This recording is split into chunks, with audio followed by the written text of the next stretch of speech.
Alright, what's going on there, everybody?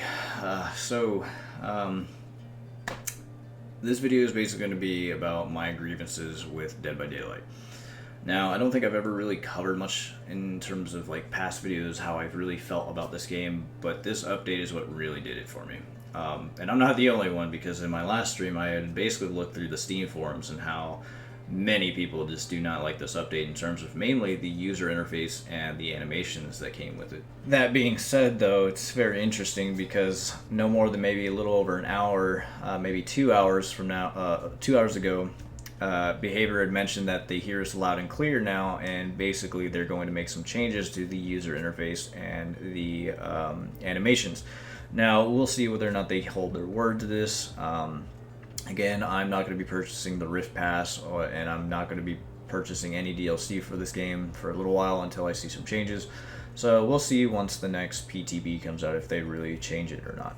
I'm really just going to kind of key point them in terms of how I feel the most importance with them in any way of what needs to be addressed in the game.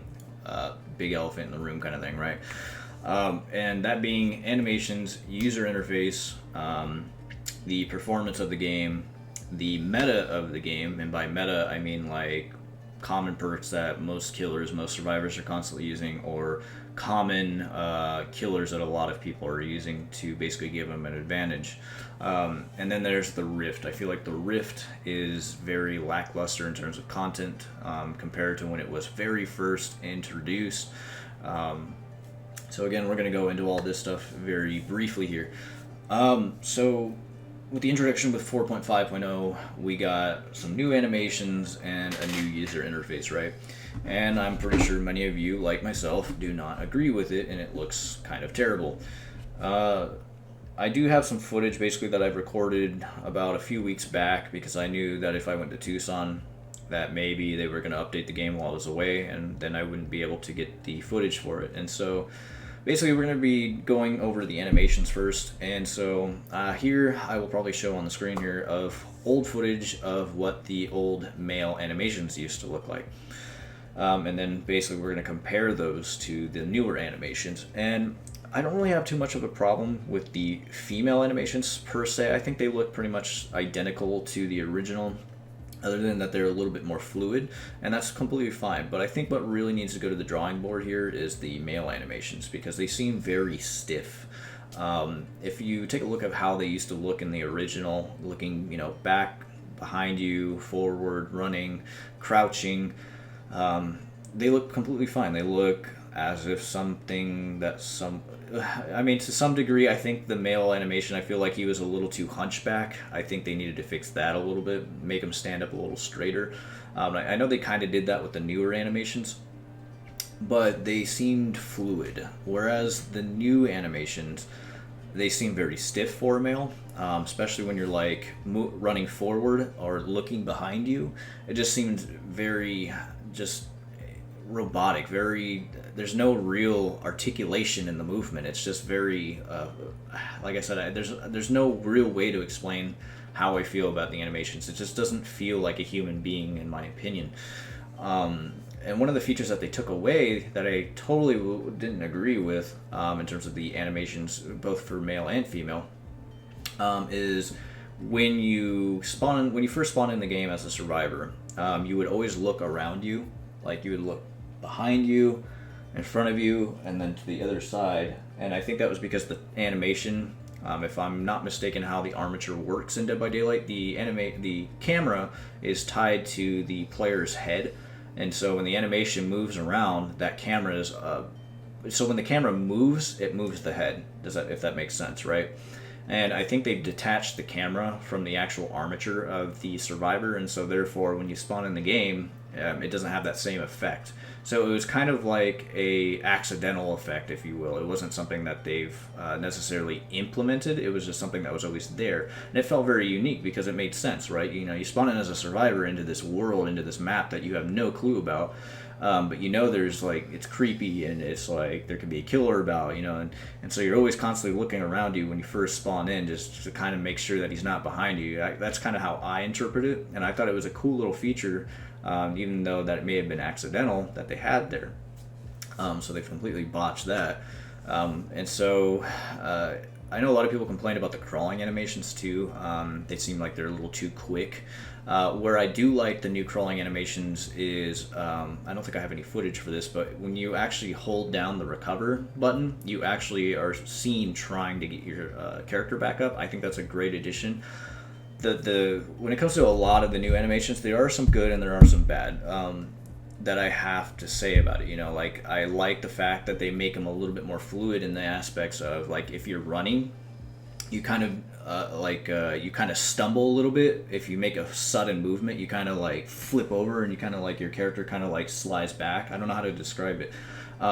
You know, there are little details where they fine-tune and added a few more animation adjustments to kind of make it a little more real, especially when your character gets back up from a dying state. He actually gets up, not like this instant bloop, you know, like this instant like getting back up animation. So there are some good things that come with the new animations. It's just, I think when it comes to the male animations, they need to go back and actually refine it, make it a little bit more fluid. Because at the end of the day, when he stands and looks around, or he's just looking around in general, it just looks very, very stiff. And I think there needs to be a little bit more articulation in there. And so going with female survivors, their animation is okay. I don't have a problem with their animation. I think their animation is completely fine, in my opinion. The only thing that I don't agree with is probably going to be the stand animation, the idle animation, when you're just standing, not doing anything, and just looking around. I think they're a little too stiff, in my opinion, as well. There needs to be some articulation in the shoulders and the chest, something. But for the most part, it's just kind of like, you know, and there's no real movement in the torso area, like a full-on, I don't know, I can't explain it. It's just how I feel about it. So for the most part, females are alright though. Like, I don't really have too much of a problem with their animations. They pretty much look the same as they did in the original, crouching, running around, or just looking around in general. I would even say when they're running and they're looking backwards, it actually looks like they're looking as they're running, whereas the male is very stiff again. Anyways, that's enough with the animations, so that's how I feel about them. The user interface is terrible, to say the least. The user interface looks like they've kind of like taken it from their mobile game and then implemented it into the Dead by Daylight game, like the actual PC and console version. And I don't understand why. The user interface was just fine how it was. I don't know why they even fucked with it. Like, the original user interface was unique to the game. I liked it. I had no problems with it. I thought it was pretty cool for what it was. But it's like they're taking things that aren't broken and fixing them. And so with the user interface, as a lot of people have discussed, they don't like it. It looks very generic, very just basic and boring. And I would agree to that. I think they should revert it back to how it used to be. I don't think they should have them find out who was who, like basically who's playing as what survivor, even though that might help out the killer in the long run. The only thing that I did agree with the new user interface was how many times you've already hooked that person. That's great information that I think we should have always had there. But I can see that also promoting tunneling, though, when the killer knows how many times they've hooked said specific survivor. So that's a hit or miss whether or not I like it. I think it is kind of a needed change, but how do you keep the killer from tunneling? Well, they're going to do what they're going to do, I guess, at the end of the day. So as far as the user interface goes, they need to can that shit, revert it back, start from the drawing board. If you're going to have a new user interface, you should really let the community really talk about this type of stuff, right? Especially with the animations. They don't get involved with the community. That's the problem with behavior. They don't tell them, hey, we're going to do some adjustments to the animations. Hey, we're going to do some adjustments to the user interface. And here's what they look like. Tell us your feedback. How do you like these changes? Show some video of the new animations. So show some just images of what the new user interface looks like. Sure, they have PTB for that, but it seems like they didn't actually listen to fucking anybody in PTB, because I'm sure people bitch, whine, and complain about it in PTB's feedback, and yet here we are with 4.5.0, and they still release this fucking garbage with the new user interface and the new animations. But I digress. And now, in terms of performance, this one's kind kind of up there. It's not really that big of a priority to me, but it's definitely something that does need to be addressed. So performance-wise, I do have issues with the game there. Now, my hardware isn't in any way bad. Like, I upgraded my processor about a month ago. Now I have a Ryzen 7 5800X, one of the new 8 cores that came out, and I'm running a RTX 2070 Super, and I run at 1440p. And so when I'm playing this game, I don't think I should have any real performance loss at all running at 60 frames, at least above 60 frames, because I do have uncapped FPS for Dead by Daylight.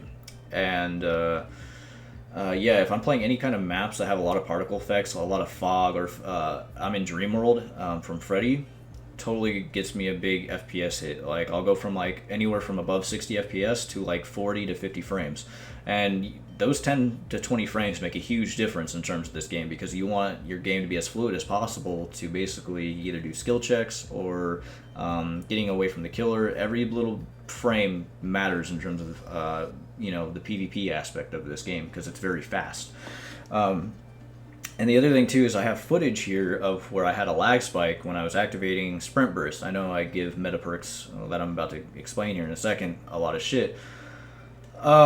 But I was using Sprint Burst on my Meg here, and as you will see, I think I was playing against a Leatherface, and when I used Sprint Burst, I totally just like lag spiked as soon as the perk activated, and I completely like just I downed.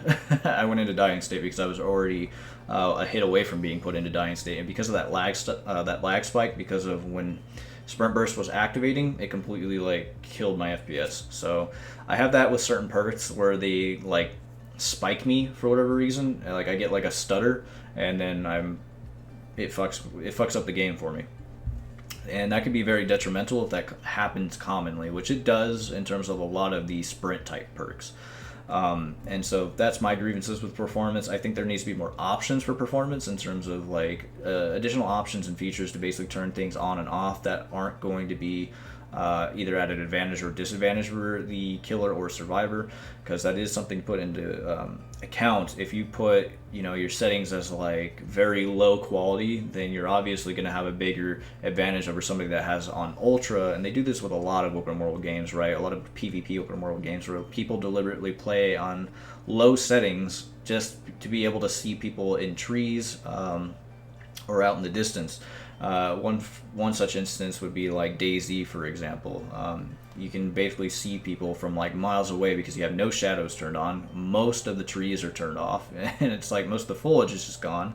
So it allows you to see things a lot more clear, and that's why a lot of people play on low quality settings just for that, and even though they have the ability to play on ultra. So that's my grievances with performance. Now, the biggest thing with this game that I think needs to be addressed is meta. Now, what do I mean by meta? Well, by meta I mean the norm with the game, the normal gameplay for the game. That being most common perks that people are using, most common killers that people are using. It needs to stop. It needs to be fixed. It's basically a matter of balancing the game, and I get it. I know this game is not an easy task to balance. But when you play, I'm just gonna flat out say it, like, I'm unbiased when it comes to this. Like, I play both sides, killer and survivor, and it does seem like it is very survivor based. Given all the perks that allow you to get away from the killer and give you a second chance to basically get away from the killer, it's just ridiculous. I'll give you an instance, for example, just in today's stream. So I hooked a survivor. All 5 generators were complete. They pretty much could already open up the gates, right? So I hook a survivor. I then go after another survivor. But because I know that the last survivor I just hooked is about to get away, and there's probably a chance that I can either get him or the person that saved him, I went back to basically try to kill one of them. The game looks at this as basically tunneling, right? Even though that's not necessarily the case, because I wasn't really like focused on them for the longest time. I was still kind of on the other survivor for maybe a good 10 seconds before I went back to see if I can try to get them from escaping. I think there needs to be a special instance where the game knows you're not quite tunneling. I don't know how to explain this. Maybe it's just me being really trash at the game, but essentially I went after the same survivor inevitably because they were the weakest link to basically from escaping, because the other guy that saved that survivor was going to escape, so there's no chance of me getting him, right? Because the exit gates were already open, if I'm remembering this correctly. So the survivor I already unhooked, dead hard away from me to get that extra boost that they need to be able to exit, right? And that wasn't enough to save them, so I downed them, but because I've already hooked them, they use Decisive Strike on me, and then they're able to escape. It is the most bullshit fucking thing, because it's like, oh yeah, they're fucked, like there's no way they're gonna get out of this, and nope, Decisive Strike your ass, now he's exited. He's had two perks to save his ass from basically escaping. That would be Dead Hard, and then the other one would be Decisive Strike. That is just completely fucking bullshit. I believe that Decisive Strike should probably be put into the exhaustion category, in my opinion. If you are exhausted, you should not be able to use Decisive Strike. That's my opinion on that. Or at least some kind of way to fix that, because there's just too many chances that the survivors have to basically get out of the killer's grasp where they would otherwise already have been fucked, right? And a lot of the times you have to rely on the killer, or not the killer, the survivor playing stupid. I had that instance today while I was streaming where survivors were just doing some weird, stupid shit where basically it was an easy game at that. So yeah, I think a lot of the meta perks like Sprint Burst, Noed, Decisive Strike, and even Ruin, all those perks just need some adjustments somewhere. I don't know. Ruin's already been changed recently, but there's something about these perks that just give you an edge, especially with Survivor, over the killer. And then there's Killer, when all the killer is doing is, or the person's playing as, is either Freddy, Leatherface these days, or Spirits. These are all killers that a lot of people use because they don't even really rely on the perks so much as they rely on just their basic abilities or just OP. Even Blight, for that matter. If you're a pretty good Blight, fucking destroys the whole team. And so a lot of people just go to these killers in general, just relying on them and not so much the perks. The perks are only an added effect to the killer themselves. So yeah, meta is probably going to kill this game, in my opinion. Already people are pissed at the balancing in this game. It definitely needs some addressing. Excuse me. And then the final thing that I have an issue with that's very minor, it's kind of nitpicky, is the Rift. I think in terms of the Rift, a lot of the content in the Rift is very lackluster, especially with Tome 6. It's very meh, in my opinion. When the Rift was first introduced with Tome number 1, we had a lot of cool content with it, I thought, in my opinion. Like, there was a lot of cosmetic sets that I think we inevitably got from it that were very unique, very inspired. Whereas then you got into, like, Tome 2 with Rift 2, and then they were kind of like, eh. But then when you really got into, like, Tome 3, it was just nothing but, like, retextured, like, cosmetics that we've already had.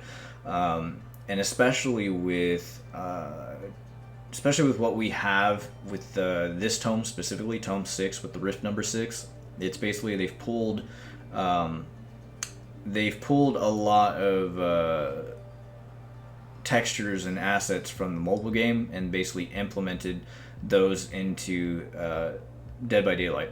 And so, anyways, that's the Rift, essentially. I don't really have a whole lot to say about the Rift. I think just for the $10 asking price, at least give us something that is worthwhile. Because in my opinion, having just 2 unique cosmetic sets is just kind of meh. I mean, paying $10 for a licensed cosmetic set is already a shit ton of money, in my opinion, that I don't know why a lot of people purchase it. I'm fucking poor as shit, so that's why you won't see me really, like, paying $10 on, like, a Ghostface cosmetic set. Though I am a big contradiction, though I have maybe once or twice, but, like, that's not something that I can constantly keep doing, you know what I mean? Now, another issue that some people have too, that I'd mention, is the hacking situation in Dead by Daylight. I haven't ran into so many hackers in my lifetime of playing the game, but I have ran into a handful of them, and I do have video footage for you guys where I was basically playing as Huntress. This was actually a while back. I've had this footage for a little while, and I just never bothered to report the person, but I was playing against Dwight that was basically just constantly using speed burst, or sprint burst all the fucking time. Like, there was no way to catch this guy. And I thought it was just me for a while, and I was like, no, this guy is using some kind of a hack where he is just fucking speeding, dude. And needless to say, I inevitably finally just camped the guy so he couldn't get away. But yes, I would agree that there's probably a hacking problem where most people are having a bigger influx of hacking than maybe myself. But there are hacks in the games, in the game itself, and I know that it is also a big issue. I think they need to get rid of easy anti-cheat. I don't think it's a really good anti-cheat personally. I mean, I play a game called Hell Let Loose, and they use easy anti-cheat, and we were seeing an influx of hackers running amok in that game. So I think they need to ditch easy anti-cheat and either make up their own or get another third-party anti-cheat for the game, because easy anti-cheat is just as bad as BattleEye for fucking DayZ. But I digress. That's my 2 cents on hacking. I don't think it's that big of an issue. Just because we don't see it running amok just yet in this game, but that's not to say that it isn't an issue and that it shouldn't be addressed. That's pretty much my beef with the game. In terms of what needs to be addressed first, is obviously going to be the new animations and the new user interface, and then what they really fucking need to start focusing on is meta, because that is inevitably what's going to really just kill this game, in my opinion, is the meta, the norm of the game, in other words. And then, of course, you can start going and looking at performance. Obviously, they have different teams that work on this shit, but in terms of priority, user interface, animations, meta, and performance, then the Rift. Anyways, guys, that's going to be my grievances with the game.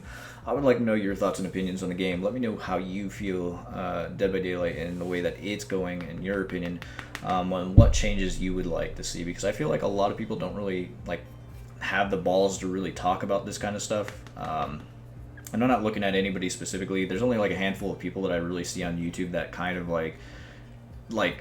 actually really lay into behavior, and I give them props for that. Even in my own opinion, I haven't really talked shit much on this game. I have problems with the game, but this is probably the one video where I actually am tired, and I thought I'd actually share my thoughts and opinions with. But anyways, guys, I'd like to hear your thoughts and opinions. I'll see you in the next video. Peace out.